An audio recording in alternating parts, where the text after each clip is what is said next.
Let's head back to the voicemail of Truth and Reason.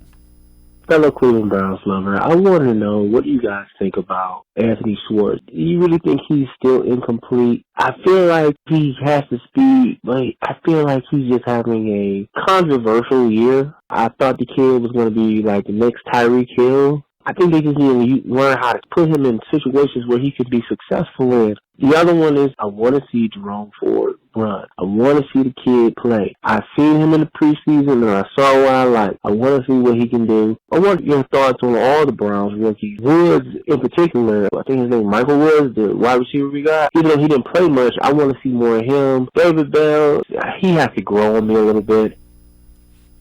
As always, appreciate all of the voicemails. Tim, when you look at the rookie class, they didn't have the first-round pick because of the trade. They traded it out of the second round. Martin Emerson has been outstanding. Cade York has been a little bit of a disappointment. I'm intrigued by Woods. I want to see more of him. David Bell, I'm not surprised. Possession, the underneath guys take a little bit more time to develop because the game's a little different, speed of the game's a little different. And Schwartz, he's got the speed you can't teach. He's banged up again, though. He can't seem to stay on the field. Yeah, and I mean, it's unfortunate for Schwartz, but I mean, the number one thing about, the number one ability you need as a professional football player is availability. And right now, it's just not the case with Anthony Schwartz, and it's tough to see, just the concussion he's got right now, obviously, it's put him in a tough spot. He's obviously got the speed. We saw that with that end-around touchdown he had against Tampa Bay. That speed has been there. We've just really never seen it in a situation where, it's just a deep ball, just a deep go on the ball, and they give him a shot at one-on-one coverage. That's never been there. It's been something that's kind of been talked about for 2 years, and, for a multitude of reasons. That just hasn't been there. So, I mean, it remains a question if we're going to see that, what's going to happen with Anthony Schwartz going into 2023, whether they draft another receiver to kind of replace him, maybe another speed guy.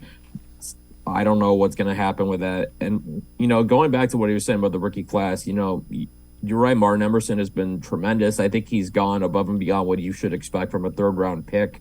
I think he's proven he could be, a star corner. He could be a key piece of the secondary for quite a few years. And I think when you're talking about drafts, when you're talking about, players after the second round, you're looking for players to pop in a positive way. You're not looking necessarily for guys who are going to be Pro Bowlers from day one. That's just so rare that if you're going to spend all your time looking for that right away, you're going to be looking a very long time for something like that to happen. So like I said, you're looking for pops, and obviously we've seen David Bell, Michael Woods have some moments. Jerome Ford has looked good at times in kick returns.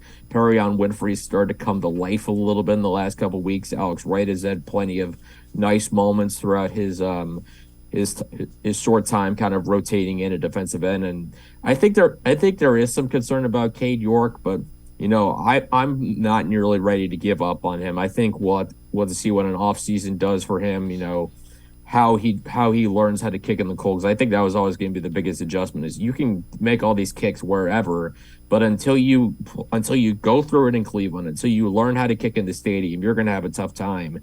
And we've seen plenty of kickers, who struggle as rookies, kind of figure it out, maybe in their second, third year, and then they kind of take off from there. They're not always Evan McPherson, who start great and stay great. You kind of have to have some patience. We know Andrew Berry's usually patient with rookies. We'll see how far it goes. Yeah, I would agree, and I'm not ready to give up on him, but certainly you took him in the fourth round. You thought it would be better than it has been.